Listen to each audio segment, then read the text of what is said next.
The most expensive mistake a CEO can make is firing the one person who knows why the building is still standing. Charlotte Hayes learned that lesson at 8:12 on a gray Tuesday morning. The wind rolled across the upper levels of the Riverside Crown project, a 72-story tower rising above downtown, like a sheet of steel and glass reaching into the clouds. From the street, it looked unstoppable. From the executive trailer overlooking the site, it looked like a deadline. Charlotte stood beside the conference table with a tablet in one hand and a growing list of problems in the other. Investors wanted updates. City officials wanted assurances. Contractors wanted answers. The project was already 3 weeks behind schedule, and every delay cost money. She had spent the last 6 months trying to prove she deserved the position she inherited. Every meeting felt like an examination. Every mistake felt public. That morning, she decided she was finished tolerating anything that looked like incompetence. The construction superintendent entered first. 2 project managers followed. Then Charlotte noticed someone sitting alone at the far end of the trailer. A man in a faded safety vest, mud on his boots, hard hat resting beside him. His head lowered, eyes closed, sleeping. For a moment, nobody spoke. The room went quiet in the uncomfortable way rooms do when everyone realizes the same thing at once. Charlotte looked at the badge clipped to his vest.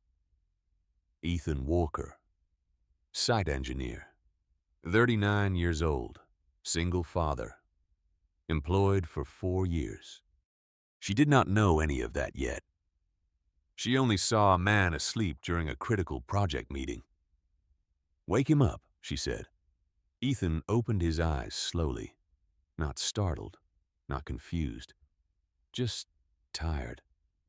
The kind of tired that sits deep behind the eyes. Charlotte folded her arms. "Do you think this is acceptable?" Ethan looked at her for a second, then at the drawings spread across the table, then back at her. "No, ma'am." His voice was calm, almost too calm. That irritated her more than an excuse would have. "You're sleeping during a leadership review while this project is behind schedule." Several managers looked down at the table. Nobody interrupted. Ethan remained seated. "I understand." Charlotte nodded once, sharp, decisive. "Then you understand you're done here." A few people exchanged glances. One senior engineer shifted in his chair. Another stared directly at Ethan without speaking. The reaction was subtle, but it was there. Charlotte noticed it and assumed they were surprised by her willingness to act. What she did not notice was concern. Ethan stood, picked up his hard hat, lifted a worn canvas bag from beneath the chair. No argument, no defense, no attempt to save the job. Just a quiet nod.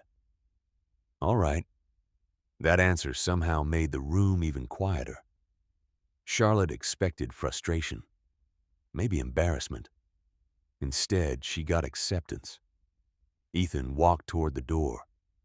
As he reached it, an older structural engineer named Walter Green looked up from a stack of plans. For the briefest moment, genuine worry crossed his face. Ethan noticed. Walter noticed Ethan noticing.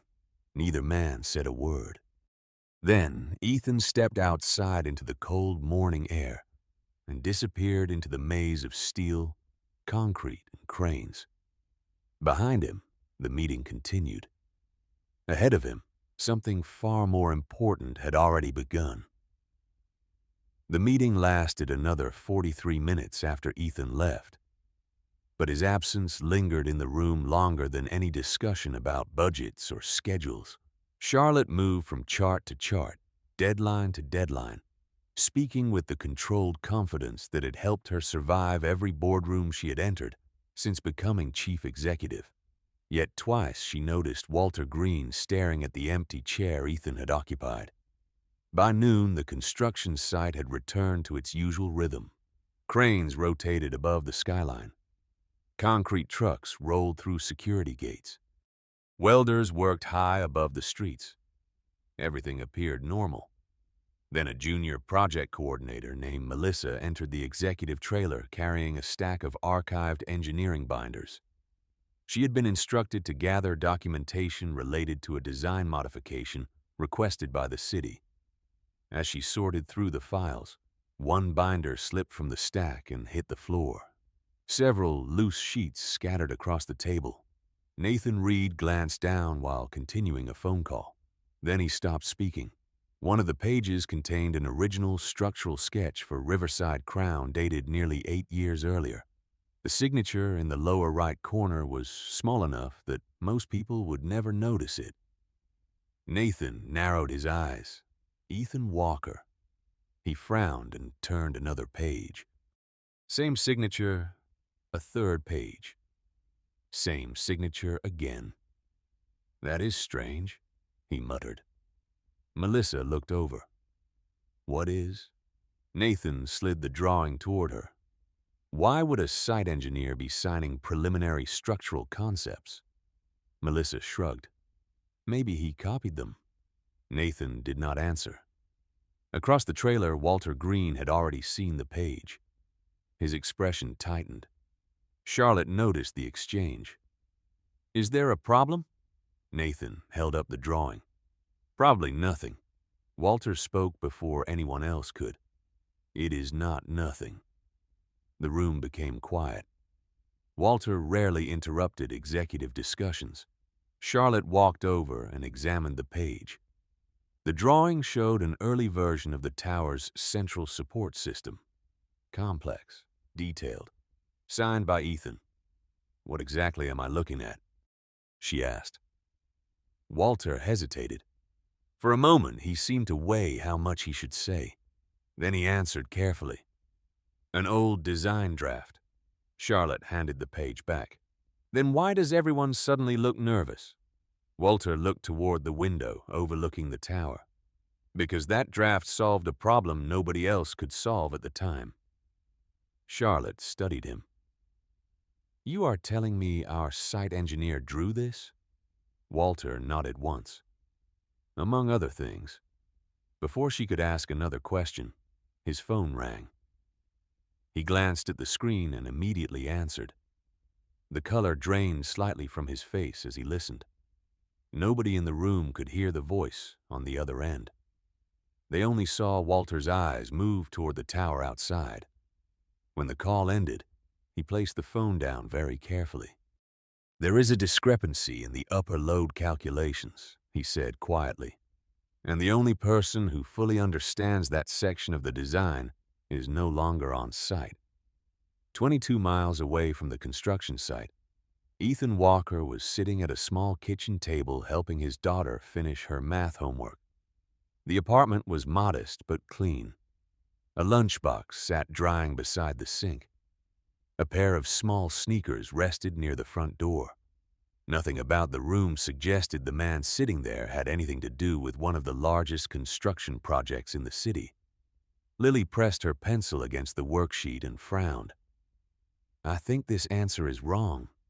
Ethan looked at the page. Check the first number again. She did. 30 seconds later, she smiled. Oh. Ethan nodded once. Most problems start earlier than people think.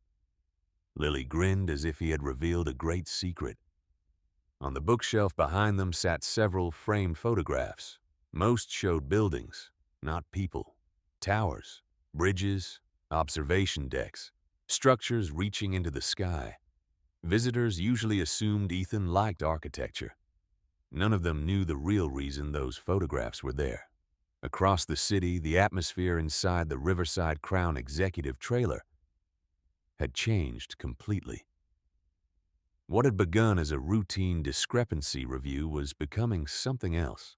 Charlotte stood beside a conference table covered with blueprints while engineers compared calculations across multiple design revisions.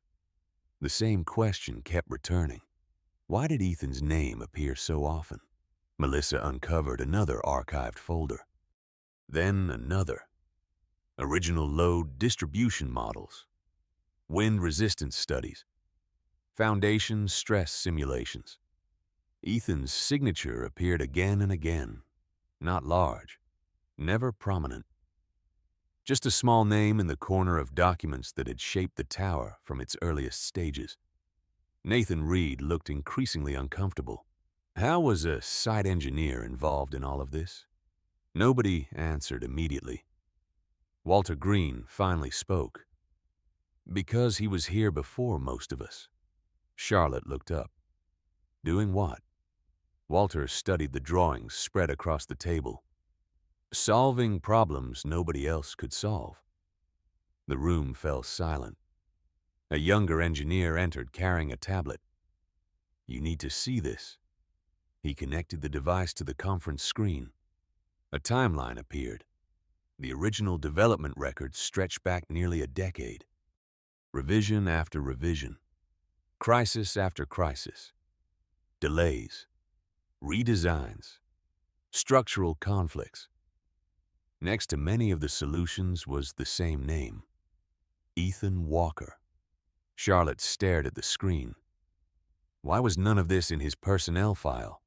Nathan had no answer. Neither did human resources. It was as if large portions of Ethan's history had simply disappeared into the background over the years. Then another discovery surfaced.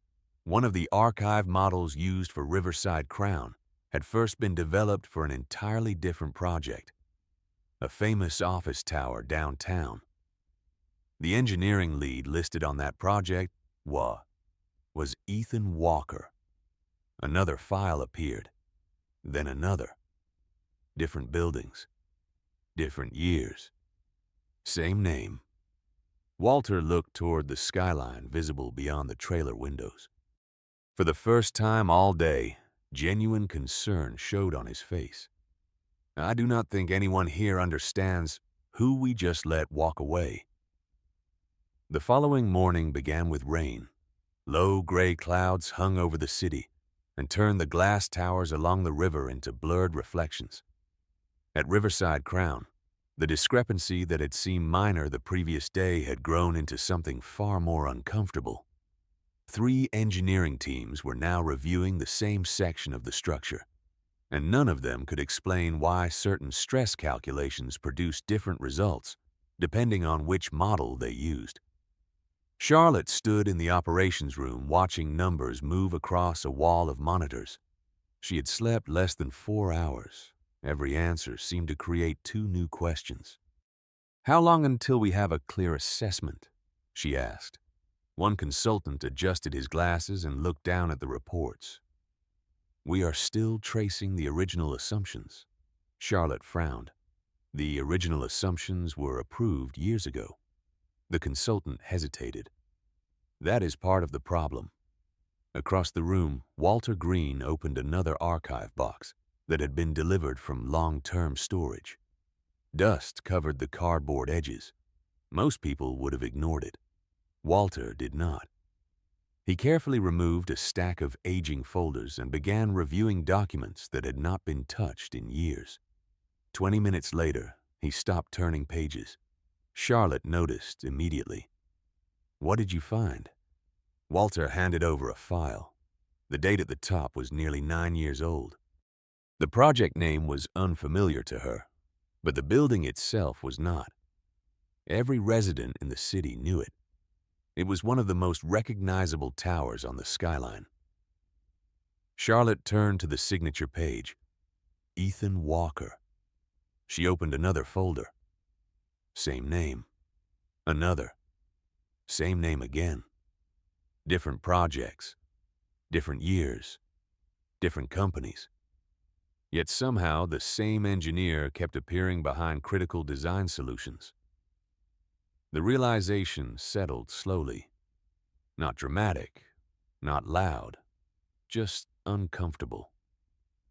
Nathan Reed tried to dismiss it. Lots of engineers contribute to major projects. Walter looked at him. Not like this. He pointed toward a photograph hanging on the wall. The image showed the city's skyline at sunset, a promotional piece used during investor presentations. Walter named one building, then another, then a bridge crossing the river, then a hospital tower on the north side. One by one, he connected them to records spread across the table. Ethan's name appeared in all of them. Charlotte stared at the photograph longer than she intended. She had looked at that skyline hundreds of times without ever wondering who helped create it. Meanwhile, Ethan was walking home from a grocery store carrying 2 bags and listening as Lily explained a science project she wanted to build for school. She spoke with complete seriousness. Ethan listened the same way. When she finished, he smiled faintly. That might actually work. Lily brightened immediately. Neither of them knew that several miles away, an entire executive team was beginning to ask the same question. If Ethan Walker was truly responsible for so many of the city's landmark structures, why had he spent the last 4 years quietly working as a site engineer, where almost nobody seemed to understand who he really was? By Thursday morning, the investigation had expanded beyond Riverside Crown. What began as a review of a single discrepancy had quietly turned into a search through nearly 15 years of engineering history. Charlotte arrived before sunrise and found lights already on inside the conference room. Walter Green had not gone home. Empty coffee cups lined one side of the table. Archive folders covered the other. He looked older than he had 3 days earlier. Not exhausted, just unsettled. Charlotte set her bag down. "Tell me you found something useful." Walter slid a document across the table. It was a structural review from 11 years earlier involving a suspension bridge crossing the Eastern River, a project that had been considered impossible to complete under budget. Ethan's name appeared beside the redesign proposal that ultimately saved it. Charlotte flipped to another file, a hospital expansion. Ethan again. Then a waterfront observation tower. Ethan. Then a transit hub. Ethan. She stopped turning pages. The pattern had become impossible to ignore. Nathan Reed entered moments later carrying a fresh report from the consulting team. His expression suggested the news was not good. "The load discrepancy is spreading through multiple dependent calculations," he said. "Every correction creates another conflict downstream." Charlotte folded her arms. "And the consultants?" Nathan hesitated. "They are still working." Walter looked up from the table. "That means they do not know." Nobody challenged him. Around noon, another discovery surfaced. Melissa located a digital archive from a decade-old engineering conference. Hundreds of presentations were stored inside the database. Most had been forgotten years ago. One recording caught her attention because several design concepts looked familiar. She opened it. A younger Ethan Walker stood at a podium, explaining an advanced structural balancing method. The room in the video was filled with senior engineers. Some were taking notes. Others were simply listening. Ethan spoke calmly. No theatrics, no self-promotion, just solutions. Melissa stared at the screen. "Why have I never heard of this man?" Nobody answered. Across town, Ethan sat in a folding chair inside an elementary school gymnasium, while Lily presented her science project. The model was made from cardboard, glue, and far more enthusiasm than precision. She stood proudly beside it, while Ethan watched from the audience. When she finished, he was the first person to applaud. Lily spotted him immediately and smiled. The moment lasted only a few seconds.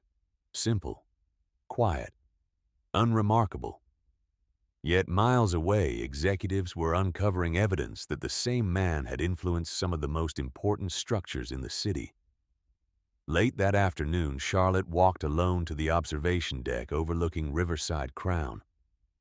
Rain clouds drifted beyond the skyline. Tower cranes stood motionless against the horizon. She looked at the city spread before her and suddenly saw it differently. Not as buildings, Not as investments, not as projects, as clues. And the same name kept appearing behind all of them. Friday morning brought the first real signs of panic. The consulting firms had now spent nearly 4 days reviewing the structural discrepancy, and the answers remained frustratingly incomplete. Conference calls multiplied. New reports arrived every few hours. None of them delivered certainty. Inside the operations center, engineers stood around digital models projected across enormous screens, while calculations flowed through simulation software. One version suggested the issue was minor. Another suggested months of redesign work. A third produced results nobody trusted. Charlotte watched the arguments unfold from the back of the room. The confidence she had seen earlier in the week was gone. Even the specialists spoke more carefully now. Shortly after noon, an investor meeting ended badly. The lead investment representative requested an immediate risk assessment and warned that future funding decisions would depend on the outcome. Charlotte remained composed throughout the call, but the moment it ended, she walked directly into the engineering review room. "Tell me what we actually know," she said. Nobody answered immediately. Finally, one senior consultant pointed toward the structural model. "We know the original load balancing assumptions are more sophisticated than we first believed." Charlotte folded her arms. "And?" The consultant hesitated. "And we cannot determine why they work as well as they do." The room became silent. Walter Green looked up from a stack of technical documents. "Because you are studying the final version without understanding the problems that existed before it." Several engineers turned toward him. Walter opened an archive folder and removed a series of older design drafts. The earliest versions showed major conflicts throughout the structure: stress concentrations, wind response issues, foundation inefficiencies, problems that should have delayed construction for months. Yet, one by one, the issues disappeared in later revisions. Charlotte looked at the dates. The corrections had appeared over a remarkably short period of time. "Who solved them?" she asked quietly. Walter slid the final page across the table. "Ethan Walker." Nobody spoke. Across the city, Ethan was finishing a volunteer project at Lily's school. A teacher had asked parents for help repairing a damaged outdoor reading shelter used by students during warmer months.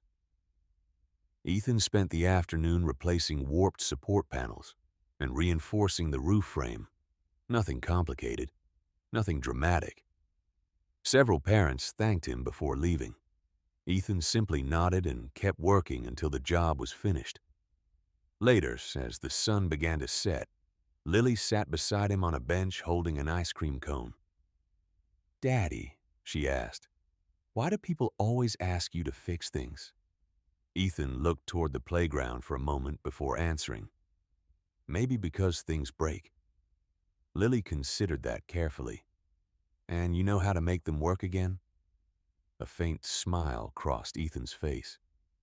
"Sometimes."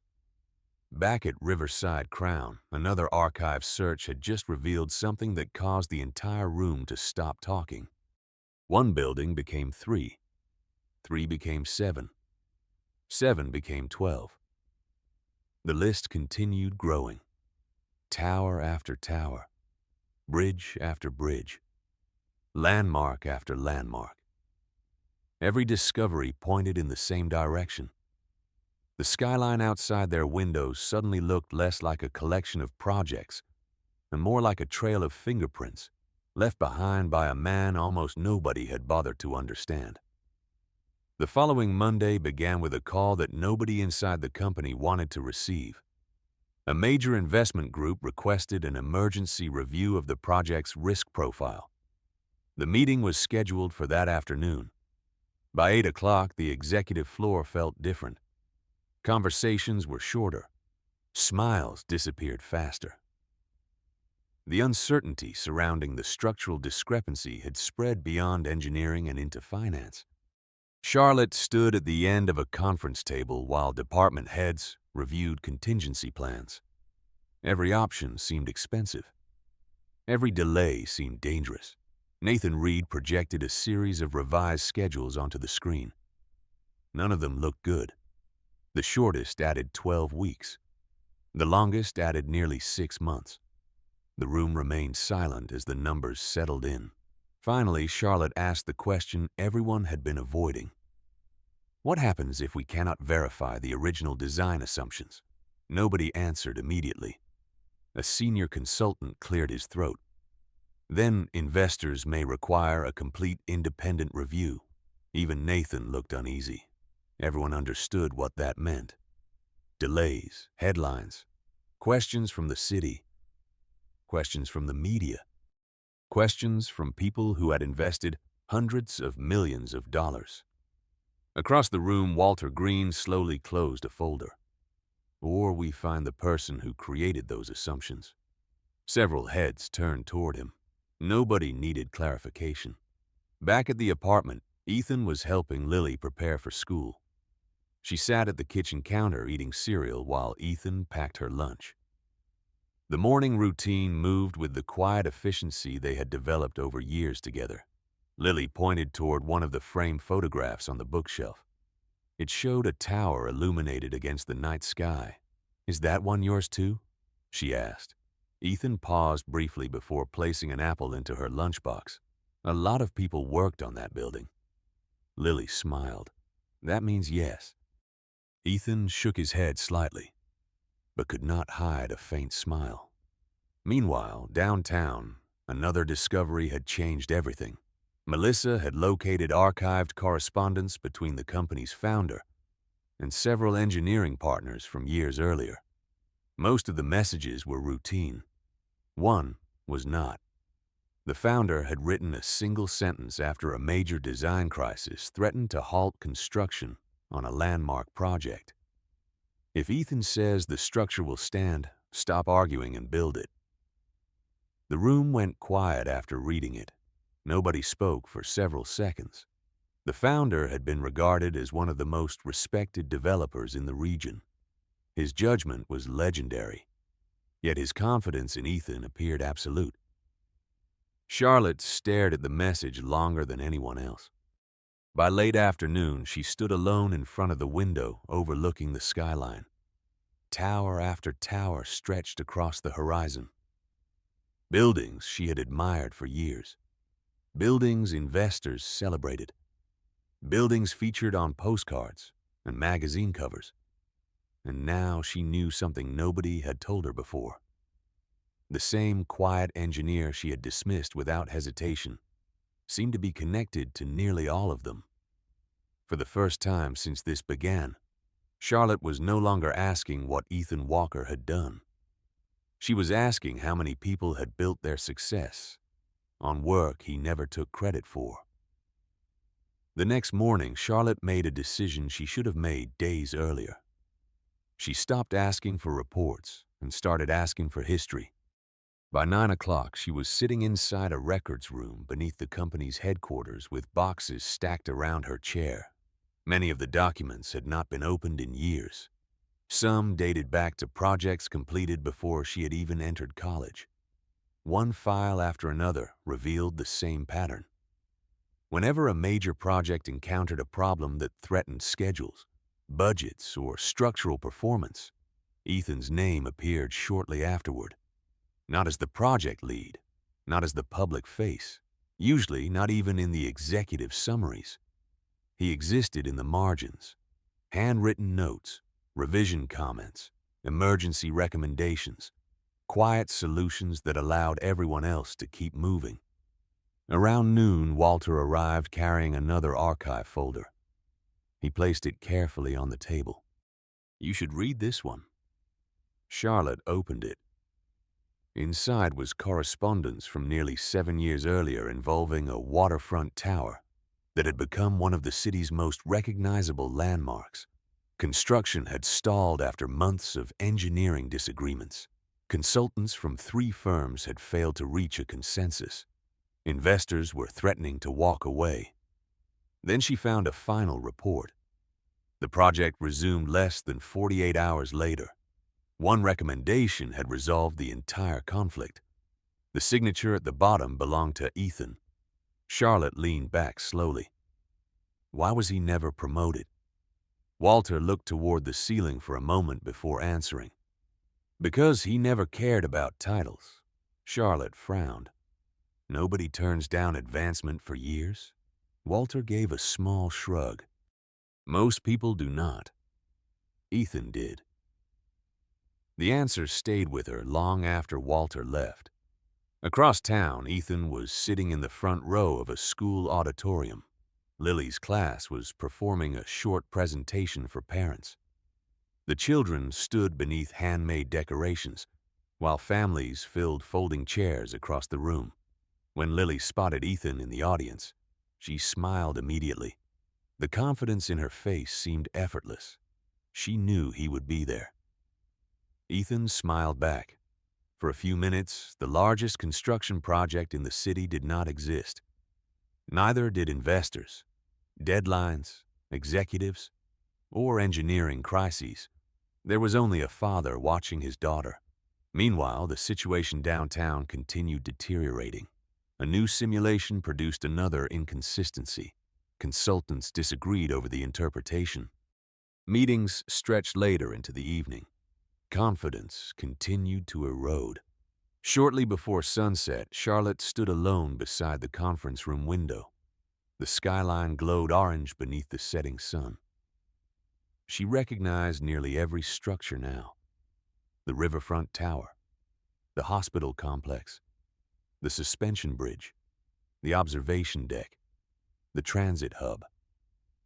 One by one, she could trace Ethan's involvement through records scattered across decades. Then a realization finally settled over her with uncomfortable clarity. They had not fired an engineer. They had fired the person who understood more about the city's structural history than anyone else still working in the industry. And for the first time since this began, Charlotte was no longer worried about the project. She was worried about whether Ethan would ever agree to come back. A Tuesday morning arrived with clear skies and a level of tension that could be felt throughout the entire company. The emergency investor review was scheduled for 10 o'clock. By 9:30, the conference room was full. Executives sat along one side of the table. Consultants occupied the other. Large screens displayed structural models, revised schedules, and risk projections. Nobody looked comfortable.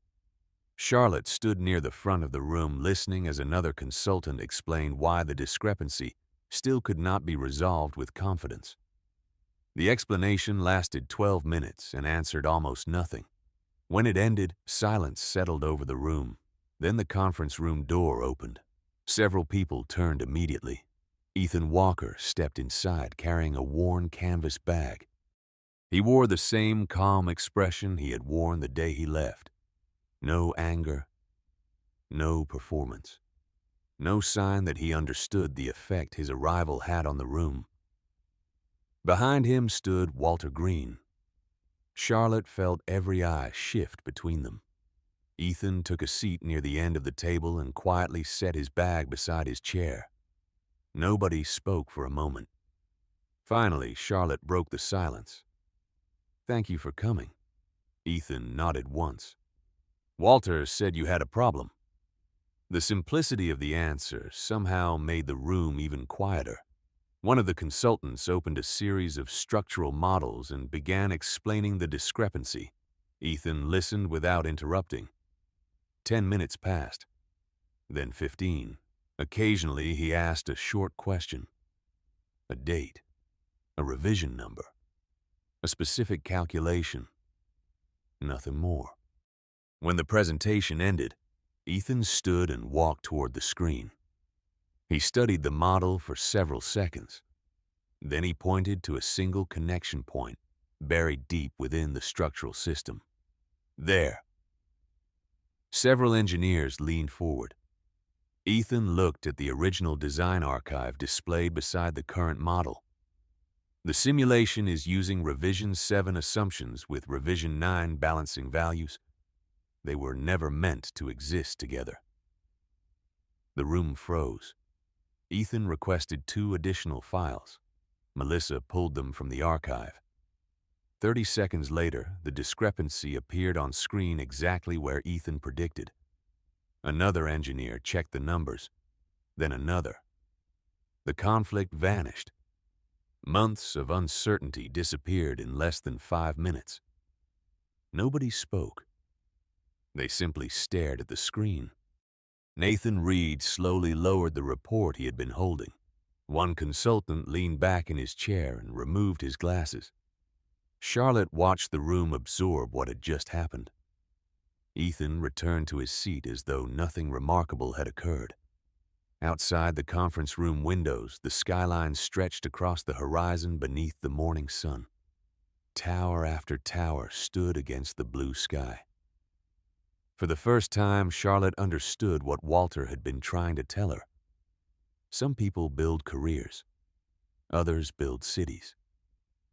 The meeting ended shortly afterward. As executives and investors slowly filed out, Lily appeared in the doorway holding a small backpack. Ethan stood and took her hand. She looked around the room full of silent adults and smiled.